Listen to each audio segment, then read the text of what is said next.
ओम शांति। आज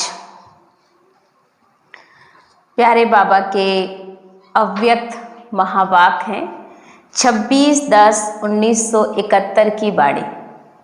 और इस वाणी में बाबा ने टाइटल दिया कर्म का आधार व्रति।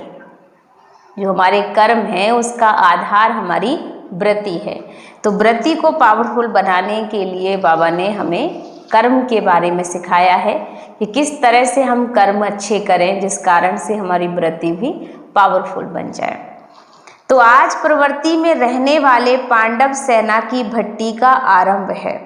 अपने को आज पांडव समझते हो? निरंतर अपना पांडव भवन स्वरूप स्मृति में रहता है।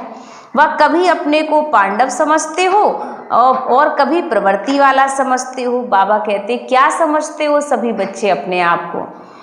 निरंतर अपने को पांडव अर्थात पंडित समझने से सदा यात्रा और मंजिल के सिवाय और कोई स्मृति में रह नहीं सकता है। अगर कोई स्मृति रहती भी है तो उसका कारण है कि अपना पांडव स्वरूप भूल जाते हो ना। बाबा का कहना है कि अगर और कोई बातें याद रहती हैं और हम अपना पांडव स्वरूप भूल जाते हैं अर्थात और बातें दिमाग में आती हैं तो स्मृति अर्थात व्रति बदलने से कर्म भी हमारा बदल जाता है। जैसी होगी स्मृति वैसी होगी, बाबा ने कहा, आपकी व्रति। और जैसी होगी आपकी व्रति वैसी होगी आपकी कृति, आपके कर्म। तो पहला हमारा शुरुआत होती है हमारी स्मृतियों से। और स्मृति को लेकर के बाबा ने बहुत सारी चीज़ें हम सबको सिखा रखी हैं। शुरू से ही सोमान इतने अच्छे बाबा ने दिए, आते ही साथ हमें याद दिलाया कि बच्चे तुम कौन हो। तो जब हमें बाबा के बच्चे बने और हमें ये पक्का पाठ हो गया कि मैं तो भगवान का बच्चा हूँ, मैं सर्वशक्तिवान का बच्चा, मास्टर सर्वशक्तिवान हूँ, या मैं महान हूँ, मैं देवी स्वरूपा हूँ, मैं ही दुर्गा हूँ, मैं ही काली हूँ, मैं ही हनुमान हूँ, मैं ही गणेश हूँ। ये इतनी सुंदर सुंदर स्मृतियाँ बाबा ने हमें याद दिलाई। और जैसे जैसे हमें ये स्मृतियाँ याद आती गई वैसे ही हमारी व्रति बदलती चली गई। व्रति में क्या बदलाव आया? तो बाबा ने कहा कि व्रति आपकी जो सोच है वो अपने आप में जो पुरानी सोच, पुरानी जो मान्यताओं को पकड़ के हम चल रहे थे उसमें भी हमारे बदलाव आ गया। और व्रति बदली तो हमारे कर्म करने का जो स्वरूप है, जो रूप है वो भी बदल गया। हमारे कर्म भी अच्छे होना शुरू हो गए। तो पहली शुरुआत स्मृति को लेकर करेंगे। जो भी कर्म करेंगे श्रेष्ठ कर्म ही हम करेंगे। तो बाबा ने हमें आज स्मृति में दिलाया कि जैसी होगी स्मृति अर्थात व्रति बदलने से कर्म भी बदल जाता है। और कर्म का आधार व्रति होता है। आपके कर्म का आधार आपकी व्रति है। प्रवृत्ति से ही पवित्र अपवित्र बनती है। इसलिए पांडव सेना व्रति को सदा एक बाप के साथ लगाते रहे। बाबा कहते हैं पांडव सेना को अपनी व्रति को एक बाबा के साथ ही लगाना है। ये पाठ पक्का करना है कि हमारी व्रति कहीं पर भी खराब ना हो। एक बाबा की स्मृति में ही हमें हर घड़ी रहना है। इसलिए पांडव सेना व्रति को सदा एक बाबा के साथ लगा के रखे तो व्रति से अपनी उन्नति में वृद्धि कर सकते हो। व्रति का कारण होता है, बाबा ने कहा वृद्धि का कारण भी व्रति ही होता है। अगर हमारे जीवन में वृद्धि हो रही है, हर चीज में हमें सफलता मिल रही है, तो ये भी एक रीजन है कि कहीं ना कहीं हमारी व्रति शुद्ध है, पावन है।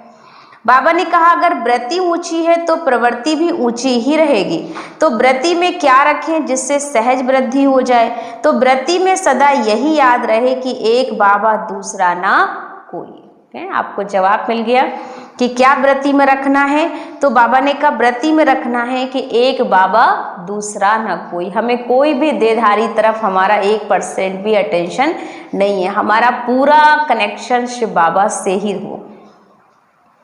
एक की बाबा से सर्व संबंध हो, सर्व प्राप्ति होती रहे। सदा स्मृति में रहने से दृष्टि में आत्मिक स्वरूप अर्थात भाई भाई की दृष्टि सदा रहेगी।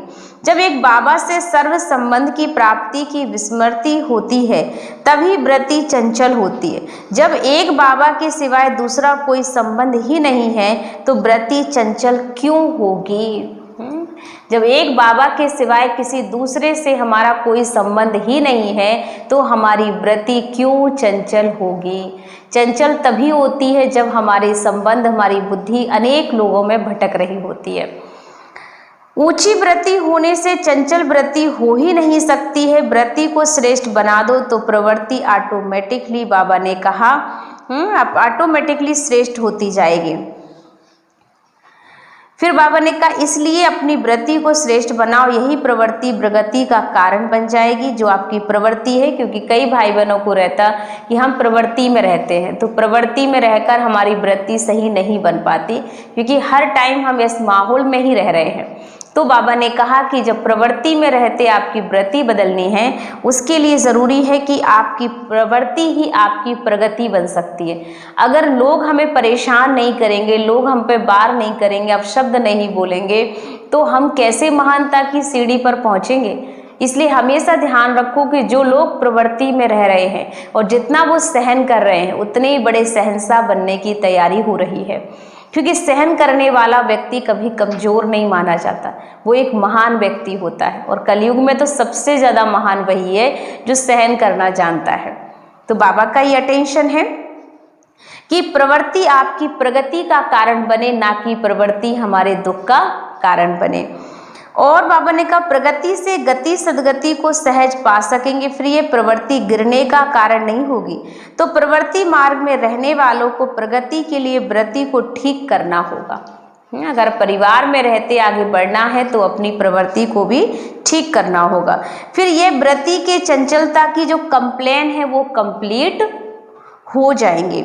स्मृति व वृत्ति में सदा अपना निर्वाण धाम और निर्वाण स्थिति रहनी चाहिए, और चरित्र में भी निर्माण होना चाहिए। बच्चों को अपना चरित्र भी इतना निर्माणचित बनाना चाहिए कि हर आत्मा अनुभव करे कि ये बहुत ही चरित्रवान महान आत्माएं हैं, दिव्य आत्माएं हैं, ये भगवान के बच्चे हैं। आपको देखकर लोगों को प्रेरणा मिले, ऐसा स्वरूप और स्वदेश हमें बनाना होगा। तो बाबा ने कहा गति सदगति को सहज ही पा सकेंगे, फिर ये प्रवृत्ति गिरने का कारण नहीं होगी। तो प्रवृत्ति मार्ग में रहने वालों को प्रगति के लिए वृत्ति को ठीक करना होगा।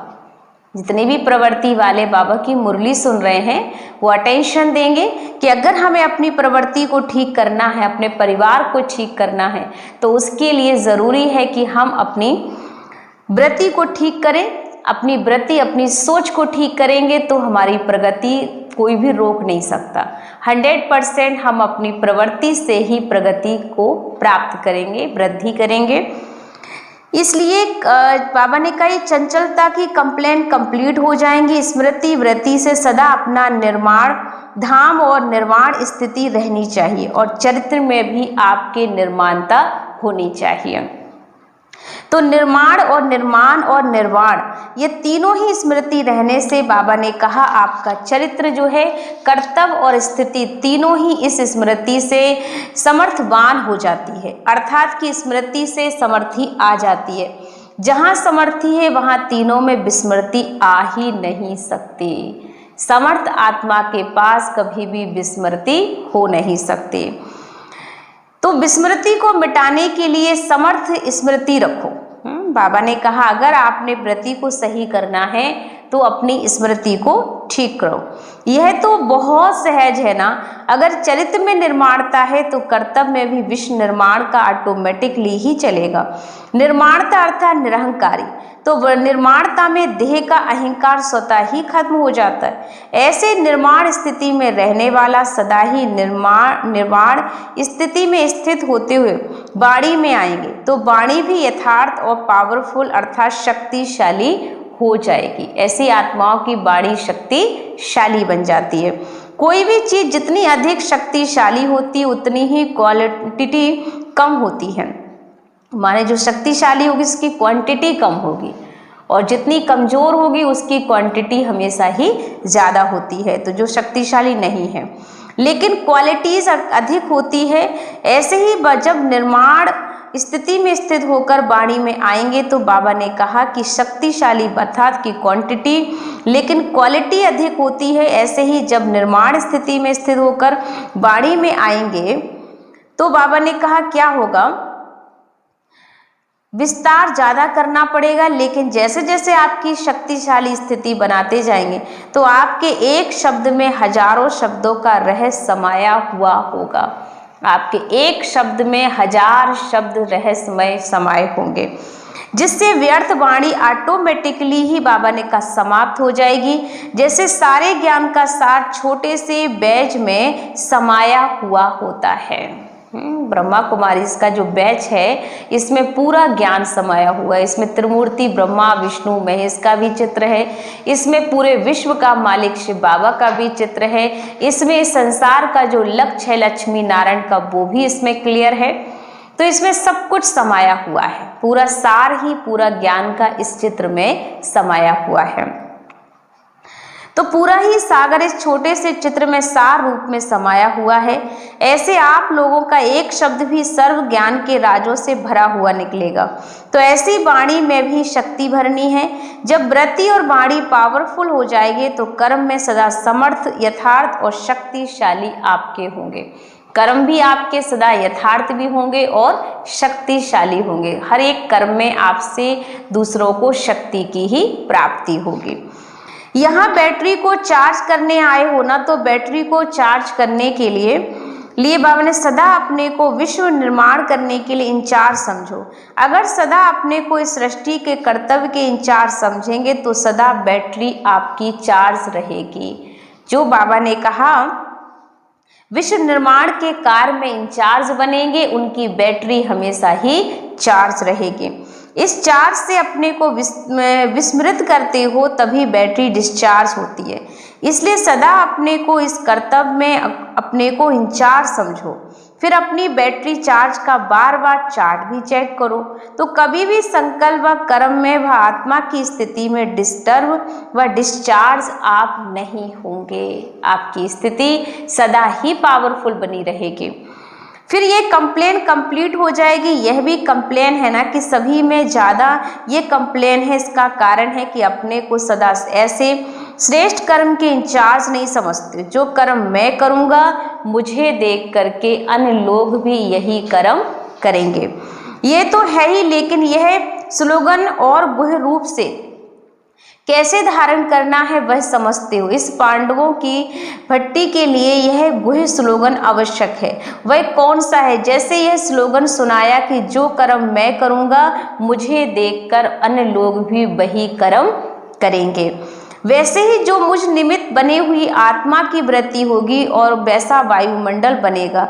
जैसी मेरी वृत्ति वैसा वायुमंडल, तो वायुमंडल को परिवर्तन में लाने वाली वृत्ति हो। कर्म से वृत्ति सूक्ष्म होती है। अभी सिर्फ कर्म के ऊपर ध्यान नहीं देना है, लेकिन वृत्ति से वायुमंडल बनाने की इंचार्ज भी मैं ही हूँ।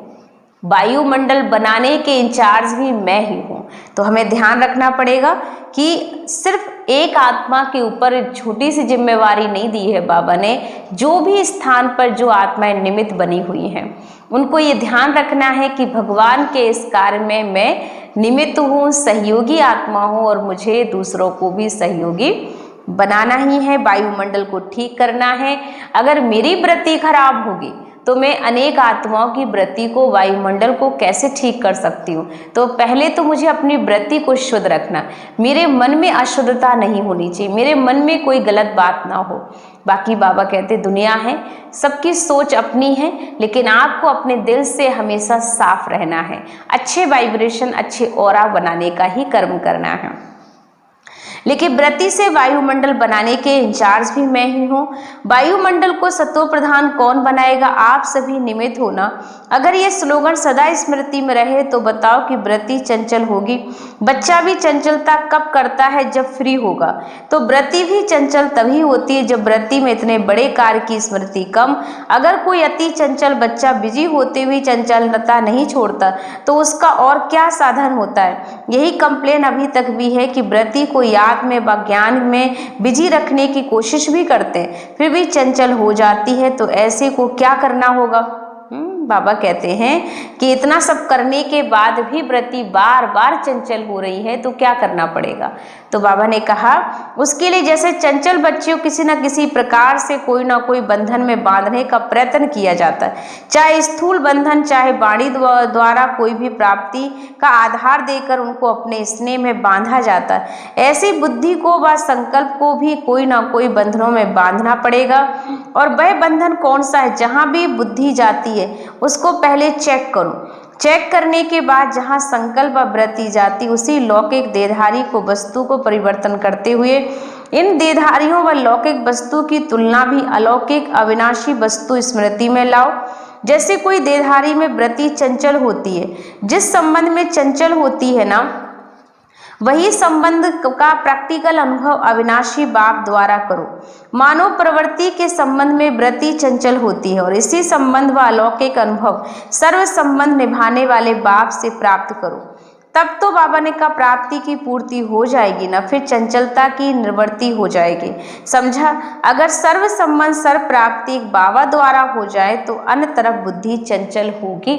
बहुत अच्छी बात बाबा ने कह दी आज ब्राह्मणों को कि अगर आपकी वृत्ति अच्छी हो जाती है, एक चंचल बच्चे को भी बांधने के लिए हम बहुत सारे तरीके अपनाते हैं और उस चंचल बच्चे को बांधने के लिए कई बार हम उसे कोई आकर्षण वाली चीज़ दिखाते हैं, उसके पसंद की चीज़ें दिखाते हैं, उसके लिए कुछ ना कुछ ऐसी चीज़ में उसे लगा देते हैं जिसमें उसका मन लग जाए। तो जब चंचल बच्चे को हम सेट कर सकते हैं तो बाबा कहते हैं आप अपने चंचल मन को सेट कैसे नहीं कर सकते हो, तो अपने मन को भी सेट करना है कि मेरा मन कहीं भी भाग रहा है, अगर बार बार चंचल हो रहा है तो इस चंचल मन को मुझे कहीं ना कहीं कोई दिशा देनी ही होगी। तो सर्व संबंधों से एक के ही बड़े से बड़ा बंधन यही है कि अपनी चंचल वृत्ति को सर्व संबंधों के बंधन में एक बाबा के साथ बांध लो। और बाबा के साथ आपका मन बंध गया तो फिर कहीं पर भी मन यहाँ वहाँ भटक नहीं सकता। तो सर्व चंचलता सहज ही समाप्त हो जाएगी और कोई संबंध व प्राप्ति के साधन दिखाई नहीं देंगे। तो वृत्ति जाएगी कहाँ? अपने आप को ऐसे बांधो जैसे दृष्टांत प्रसिद्ध है कि सीता को लकीर के अंदर बैठने का फरमान था, ऐसे ही अपने को हर कदम उठाते हुए हर संकल्प करते हुए बाबा के फरमान की लकीर के अंदर समझना है।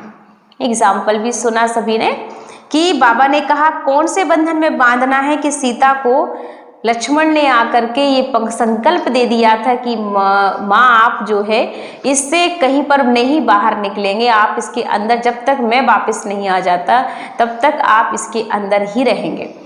तो वो सेफ्टी थी, वो लकीर। बाबा के घर में जो मर्यादाएं बनी हुई हैं, जो भगवान हमें सिखा रहा है, वो भी हमारी एक सेफ्टी है। अगर हम उनको मर्यादाओं में बंधे रहेंगे तो हम सुरक्षित रहेंगे और मर्यादाओं से अगर हमने हाथ पीछे हटाया, अपना कदम पीछे हटाया तो ये 100% है जो सीता के साथ हुआ वो आत्मा रूपी हर एक सीता के साथ वो कंडीशन खड़ी हो सकती है। तो बाबा ने कहा इसलिए अगर संकल्प में भी फरमा को लकीर से निकलते हो तब व्यर्थ बातें बार करती हैं, तो सदैव बाबा ने कहा फरमा की लकीर के अंदर रहो तो सदा ही सेफ रहेंगे। कोई भी प्रकार के रावण के संस्कार आप पर बार नहीं करेंगे और ना ही समय प्रति समय अपना समय नहीं इन्हीं बातों में मिटाने के लिए व्यर्थ गवाएंगे। ना बार होगा, ना बार बार व्यर्थ समय जाएगा। इसलिए अब फरमा को सदा याद रखो, जैसे फरमान बरदार बनने के लिए भट्टी में आए हो तो ऐसा ही अभ्यास करके जाना जो एक संकल्प भी फरमान के बिना ना हो। हर संकल्प हमारा फरमान पे होना चाहिए। भगवान के फरमान के बिना एक कदम भी हम उठा नहीं सकते। हमारा हर कदम भगवान के फरमान पर ही उठेगा। ऐसे ही फरमान बरदारी का तिलक सदा स्मृति में लगा के रखो। ये तिलक लगाना फिर ये देखेंगे फर्स्ट नंबर कौन आता है। इस तिलक को धारण करने में फर्स्ट प्राइज लेने वाला कौन होता है वो भी बाबा ने कहा बाप चेक करेंगे। लेकिन वो चेक एंड चेंज कब होगा? जब हम भगवान की लकीर के मर्यादाओं के अंदर बंधे रहेंगे तो हम हमेशा ही सेफ रहेंगे। हमारी सुरक्षा, हमारी सेफ्टी भगवान की मर्यादाओं में है, श्रीमत में है। तो हमेशा ही बाबा को कभी अपने से अलग नहीं करना है, भगवान के प्यार के धागे में हमेशा बंधा रहना है। तो सारांश बाबा ने कहा निर्माणता अर्थात निरहंकारी बनकर रहना। तो निर्माणता में देह का अहंकार स्वतः ही खत्म हो जाता है। ऐसे निर्माण स्थिति में रहने वाला सदा ही निर्वाण स्थिति में स्थित होते हुए भी वाणी में आएंगे तो वाणी भी यथार्थ होगी, पावरफुल होगी, अर्थात उनकी शक्तिशाली वाणी बनेगी। वो जो भी बोलेंगे शक्तिशाली बोलेंगे। उनके मुख से कोई भी ऐसा शब्द नहीं निकलेगा जो दूसरों को दुख देने वाला हो। हर एक शब्द में दूसरे के कल्याण की भावना ही छुपी होगी। तो बाबा का हमें बार बार यही अटेंशन है कि निर्माणता अर्थात निरहंकारी बनना है। और निरहंकारी के साथ साथ बाबा ने कहा हमें जो है अपने अंदर निर्माण का कार्य भी करना है, क्योंकि नई दुनिया बनानी है और ये जवाबदारी जिम्मेवारी हम बच्चों के ऊपर है। और उसके लिए बाबा ने अटेंशन दिलाया है कि जो निमित्त आत्माएं होती जैसी उनकी वृत्ति होगी वैसा वायुमंडल बनेगा। और वायुमंडल को निर्माण करने वाले हम आत्माएं ही हैं, क्योंकि भगवान ने जवाबदारी दी है, उस जवाबदारी को पूरा भी करना है। साथ साथ बाबा ने कहा सीता की तरह हम बच्चों को लकीर के अंदर रहना है। अगर हम लकीर के बाहर निकलते हैं तो उसकी जवाबदारी हमारी होगी, उसमें भगवान की कोई जवाबदारी नहीं होगी। हम उंगली नहीं उठा सकते हैं कि हाय मेरे साथ ये कैसे हो गया, क्योंकि परमात्मा का आदेश है उसकी जिम्मेवारी पर कि बच्चे कोई भी ऐसा कदम हमें नहीं उठाना है। तो आप सभी भाई बहनों को आज की मुरली से अब ये बात क्लियर हो गई होगी कि कर्म का आधार वृत्ति ही है। और इस ज्ञान मार्ग में अगर हमें कुछ बदलना है तो सिर्फ स्वयं को बदलना है, अपनी वृत्ति को बदलना है, अपनी सोच को बदलना है। हमारी वृत्ति श्रेष्ठ समाज का निर्माण करेगी और इस श्रेष्ठ समाज के निर्माण में हम सभी भागीदारी बन सकते हैं और पूरी कर सकते हैं। तो आज के महावाक्य यही थे कि कर्म को श्रेष्ठ बनाना अर्थात अपनी वृत्ति को श्रेष्ठ बनाएंगे। ओम शांति।